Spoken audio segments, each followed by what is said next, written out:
Understanding Plant Hardiness, a guide for English language learners.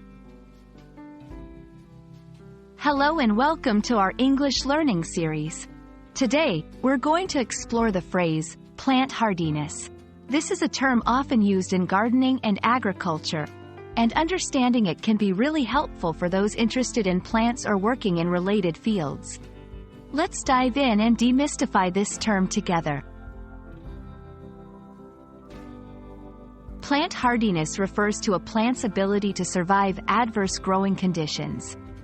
It's a measure of how well a plant can withstand cold, heat, drought, and other environmental stresses.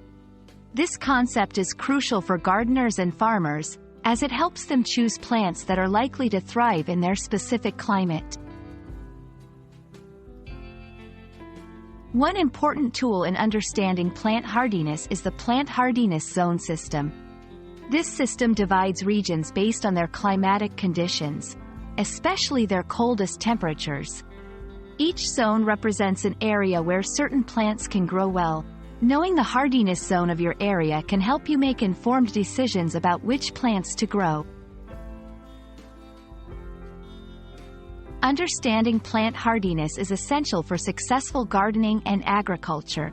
It helps in selecting the right plants. Not all plants can survive in all climates.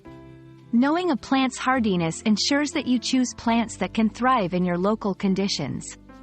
Protecting plants. If you know the limits of a plant's hardiness, you can take steps to protect it during extreme weather. Planning landscapes. For landscapers, plant hardiness is key to designing gardens that are both beautiful and sustainable. I hope this video has helped clarify what plant hardiness means and why it's such an important concept in gardening and agriculture. Remember, understanding the hardiness of plants can make a huge difference in how well your garden grows. Happy gardening, and see you in our next English learning video.